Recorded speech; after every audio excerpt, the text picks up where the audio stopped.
niwumve ndaguha mwana ndaguha na wewe uyiha abandi mwana uyiha abandi mwana.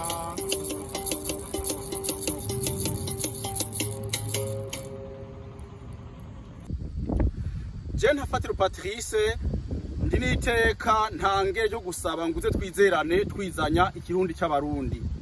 Jewe ndi umumana canke umusongore yamuka ku mutumba wa Muremera ku gacimbiri ka Rutongati mu gihe cyagiye tumwami n'abagabo mu ntara ntwaro ya Gitega Gitenga titeka.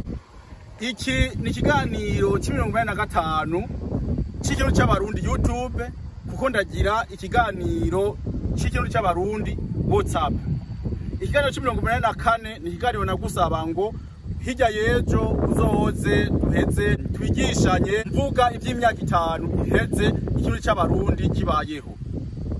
None rero uno munsi tugomba twigishanye iki? Navuze ko ari ikiganiro c'85 cy'ibiganiro YouTube, hanyuma ni ikiganiro ca kane cyo gukunda no gukundisha Uburundi. Ico kiganiro naco tuzakuraba PDG nukuvuga filozofi do Gikonjo, ariyo imbono y'iterambere ya Gikonjo imigi nukuvuga nico nahinduye nkavuga ngo imbono y'iterambere ya Gikonjo. Uti none ivyo navyo nibiki? Neza na neza hariho umurundi akongera akaba n'umunyakanada yitwa Gikonjo Jean Pierre. Uwo Gikonjo Jean Pierre akurikiza umugambi wa se wiwe Gikonjo Yoshua.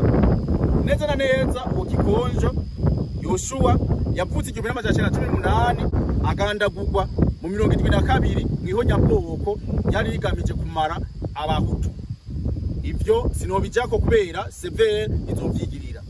Mugabe cyagomba kuvuga nuko uno munsi tuzakuraba ingene abarundi bishwi, abarundi ba diaspora boshobora guterera bagaterera mu iterambere ry'Uburundi nkuko General Major Evariste Ndayishimiye yabidusavye. None rero imbere yuko ndabishikako murabona ndi ngaha ahandi ni mu murima munini cyane, umurima w'isoya. Izi ni soya. Ahasi iwanje no kugira ngo ni iwanje kuba rugomba kubesha abantu. No kuvuga aho urabona hari soya, mu mwaka uheze hari ibigori. Urabona nk'ubu ugiye guhindukira ukaraba ngaha hajya hirya aho imodoka igombice, ugiye kuraba hajya hirya urabona ko hari n'ivyatsi kubera ko hari igihe bafata hamwe bakatera ibiharage, ahandi bakatera ibigori, ahandi bakatera ibigori. Umuntu arabibona hariya hakurya kuri iyo modoka yanje peje kuyiraba hariya kure gose hariho ibigori biboneka hariya haza haraca amamodoka, hariya haca amamodoka hari ibigori hariya hakurya. Nukuvuga ibigori mugwa aha naho urabona bateye isoya. Hari igihe batera isoya, badateye isoya barashaka gutera nuvuga ingano, baratera ibintu byinshi. Nico gituma rero jewe ndi ngaha naje ahantu uvuga hari abantu barima bakorora cyane, hanyuma hariya nzoja kubereka inka hariya cyane, hariyo inka zirenga 150 mugabo nagiyeyo nsanga nyenezo si hari. None ko atari hari rero sinoheza ngo ninjire novuga mwiyororero giwe tutabivuganye. None rero nkuko nsubiyemwo urabona ngaho hari ivyatsi, ivyo ni ivyatsi bazoza baratema hanyuma kugira ngo inka zironke ivyo zirya igihe hazoba hakanye. None rero ingene bimeze nguko ubu rero reka mbandanye ngaha.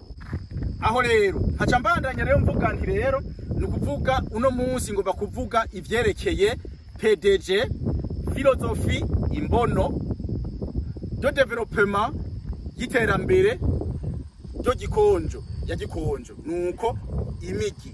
Imbere yuko ngira ico mvuze bwa mbere na mbere witwa Gikonjo nadusigurire Gikonjo nawe ninde. Rero ngo mada muri jambo asigure ivyo ari byo, yitwa nde, akora iki, abahe. Nguwo rero reka ndamuha ijambo, murakoze. Bo jewe ndi umurundi yavukiye hano muri ntara Cibitoki muri komine Buganda muri zone Gasenyi. Ndi umwana w'umunyagihugu, ndi umuntu muto ariko nagize amahirwe ndiga amashuri yajanye na administration na finance na comptabilité. Ubu nkaba mba mu gihugu cya Canada, nkaba ndi umu analyste financier kwa Receveur General, ndabikoze imyaka irenga 18, ariko nyine yuko amazi ashobora atibagira mbe uwawe mbeho, niyo mpamvu nagarutse iwacu. Ubu nkaba nza mu Burundi, nkorera mu Burundi, nkakora no muri Canada. Ni ibyo nuvuga kuri make. Mu nyuma ushaka kumbaza ati none ibyo ukorera mu Burundi ni iki? Mu Burundi ibyo nkora mu Burundi, ndorora, ndarima. Mushaka kubona hano ipezaje mubona, murabona ko hari amayita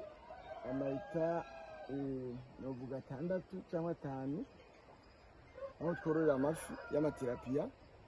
Murabona amazu ari mubona hano n'amazu y'inkoko, bafise n'iraro ry'inka, n'iraro ry'impene. Kuri make turarima, murabona birasharije, murabona ibitoki, murabona ibigori, murabona amatomati, kandi ubu ni mu kwezi k'8. Byumvikana ko twimbura 4 ku mwaka. Kuri make nibyo nkurira mu Burundi. Mu nyuma hano ndakora, ndafise abantu dukorana, mukaye ndababereka abo dukorana mushatse. Kuri make nibyo jewe nkora, nibyo nkora hano mu Burundi. Muri Canada nawe ibyo nkora byo sawa, ariko ahanini ndabivuga mu kanya impamvu yatumye ndabikora mu Burundi. Impamvu ni nyinshi, navuga ko ari impamvu 2 cyangwa 3. Murakoze.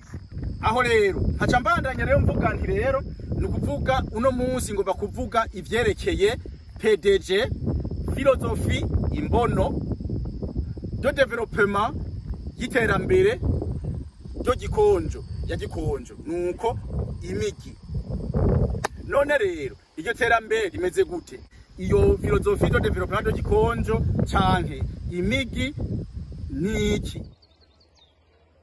Make ishyirahamwe dukoreramo yitwa PDG, novuga ni projet dukoreramo yitwa PDG. PDG bisobanuye yuko ari philosophie de développement de Gikonjo. Uwo Gikonjo rero ni papa wanje, yitwa Gikonjo Yoshua. Niyo mpamvu namwitiriye. Hari impamvu nibyo ngiye gusobanura ku kibazo wambajije ati ni iki rero cyatumye mva mpeba Canada nkaza hano. Muhabona uno munsi ni heza, ariko ejo bundi hahise byari shamba gusa. Nuko nakuze ndi umwana, papa wanje yewe yaratunze, yarafise ibintu byose bita ngo umutunzi. Ni kuvuga umuntu afise amatongo, afise inka, afise impene, afise amamodoka, afise n'ibyo akora kuko yacuruza. Yararangura ikawa, akarangura ibigori, akarangura ibiharage, akagemura mu maprizo y'u Burundi. Ikawa ryo ryagenda hakurya y'amazi. Yarafise ibyo umuntu bita umutunzi 70, 70. Nuno munsi uwitwa umutunzi, nta mutunzi uno munsi uvuga ngo yasuba abatunzi bakira ko ni bimwe byose bari bafise. Hari amagambo y'amabwira abakuru banje naje nkayumva yamavuga yuko nshobora kuvuga ko utunze ukijya kugura ibigori mu isoko, ukijya kugura inyama ujya mu isoko. Ni kuvuga isoko itabayeho nshobora kujya. Donc urumva yuko kuja mu isoko si bibi, ariko biba byiza kuja mu isoko ugiye ujanye ibyo ushorayo, nawe ugatora kamwe ubuze umunyu n'ibindi bimwe n'ibyo. Ibyo rero nakuze numva bayivuga, nanjye nakuze biri mu mutwe wanje nkibaza niba ntunze. Inyishu yari oya, ntabwo nari ntunze kuko ibyo byose twajya muhira muri Canada byose twabigura mu isoko. Nyumva ndi umukene nyene kuko nta na kimwe nari mfise. Iyo mpamvu rero niyo yatumye biza mu mutwe wanje, ariko icyatumye mpaguruka nkava muri Canada nkaza mu Burundi ntabwo ari papa wanje, ariko byari mu mutwe wanje. Nakamo twatewe na son excellence General Major umukuru w'igihugu cy'u Burundi, aho yahamagariye abarundi baba hanze y'u Burundi cyangwa bakorera hanze y'u Burundi ko boza mu gihugu cyabavyaye kugira ngo nabo baterere muri development. Aho ikivugo kiwe yavuga yuko umunwa wose w'umurundi ugomba kuronka ibyo ufungura, kandi umufuko wose w'umurundi ugomba kuronka amahera. Icyo ni cyatumye rero mpaguruka mfata indege nca ndaza ntangira gukora ibyo nakoze. Ubu tuvugana nkorana n'abantu b'abagabo n'abakenyezi bashika ku 10, ariko abo ni abantu bari permanent. Ariko ubundi ushaka kubona hariya dukorera hariho abantu bakora akavyizi, reka kameramani abegere ababereke hari abandi bantu b'ababanyi dukorana tuhamagara tukabaha akazi tukabahemba neza umunsi ku munsi mu kirundi mwamenga babita abakavyizi murababona hano simvuga ijya modoka oya ndavuga abantu bari hano hasi mubona uko arakora abo rero umunsi haje gusa abantu batatu ubundi tugeze igihe cyo kwimburaho nk'ibigori usanga cyangwa kubagara usanga abantu barenga 10-20 dufasha murumva yuko PDG ya philosophie de développement de Gikonjo uretse gutanga akazi ku bantu bari permanent ariko iratanga akazi ku banyagihugu tubana hano jewe ndazisimira cyane kubona ikintu gishobora gufasha n'abandi bantu bakaronka nabo umukati kuko jewe uno munsi tuvugana ndabayeho muri Canada ndaryama mu nzu ntabwo ari amahera yo ngaha abimpa ariko amahera yo ngaha afasha abandi bantu batari bizeye kuzoronka akazi mu buzima ariko bakaronse mumva yuko akamo son excellence yaduteye perezida w'u Burundi bifise akamaro niyo mpamvu kuri make nuhamagarira abandi bene wacu mukorera mu makungu mukaza namwe mugakora akantu mwenaka iwanyu muvuka murumva ko nk'abarundi barenga 3,000 bakorera mu mahanga bose bakoze akantu nkaka bagatanga akazi umwe abantu 10 ku muntu umwe wose murumva yuko 3000 fois 10 murumva yuko bo baraba abanyagihugu batafise akazi no munsi barenga 30,000 boronka akazi ibyo rero numva yuko twaba dusubije ku kibazo ya son excellence yavuze yuko umurundi wese umunwa w'umurundi wese ugomba kuronka ibyifungura n'umufuko umurundi wese agomba kuronka amafaranga mu mufuko nivyo kuri make niba hari ibindi bibazo mumbaza ndabasubiza ariko ngiyo mpamvu yatumije mva hariya nkaza izo mpamvu zibiri nababwiye cyangwa zitatu niyo philosophie ya papa nakoranye mu mutwe ivuga yuko ugomba mu Faransa bita autosuffisance alimentaire nishobora kuvuga ko utunze uza kandi kugura igitoki mu isoko nishobora kuvuga ko utunze ugiye inyama ariko uyiguze yego kuyigura mu isoko nta kibuza ariko ukabuzi ko wewe umwanya ushatse kuyijya ushobora gufata impene iwawe inkoko iwawe ukayibaga ukarya nivyo kuri make naho nta butunzi busumba imirima n'ubworozi kuko ibyo dukora byose nkuya ngo tujye ugendera mu modoka ugendera amaguru ukorera hehe ku mugoroba ugomba kurya kuri make rero nta butunzi busumba isuka nta butunzi busumba korora nibyo novuga kuri make niba hari ikindi kibazo ndabasubiza murakoze aho rero ubu naho ngomba ndabereke akavideo gato k'amashusho y'aho hantu akorera ibintu ariho hawo mubona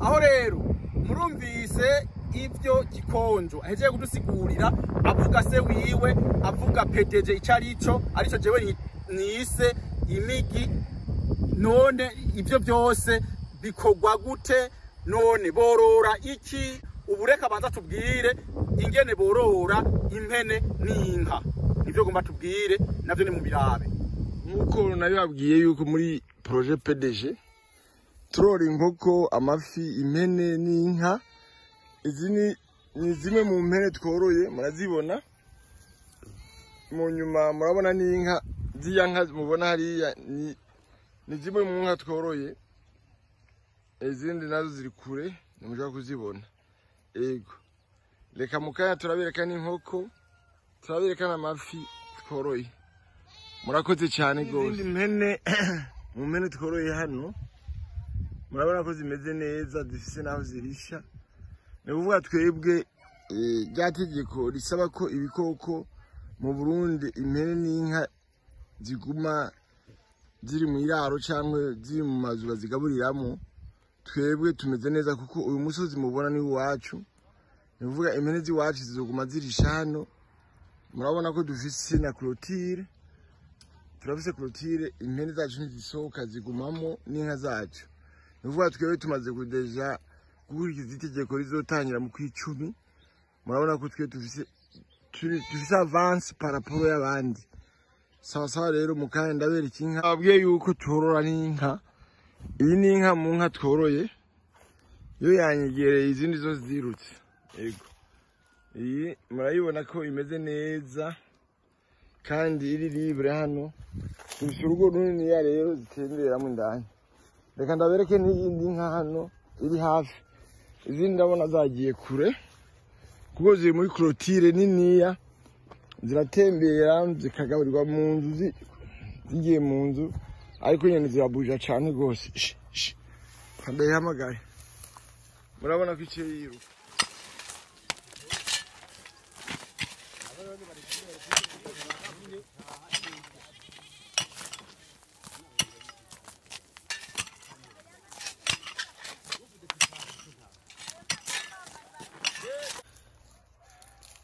Ivyo ni nka ducunze. Aho rero ubu naho reka rero Gikonjo atwereke ifi yoroye izarizo. Ubu naho tugomba tubone amafi Gikonjo yoroye nizo yoroye. Ikiziba cyo kunzira tariki 26 ku munsi wa gatatu. Tariki 26 ku kwa gatanu. Nicyo kunzira. Nita kabidewo nako kaje.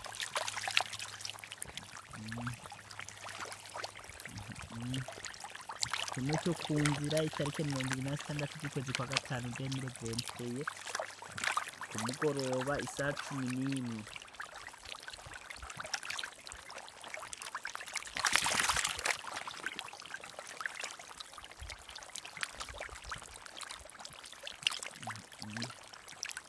Nicyo kunzira kuri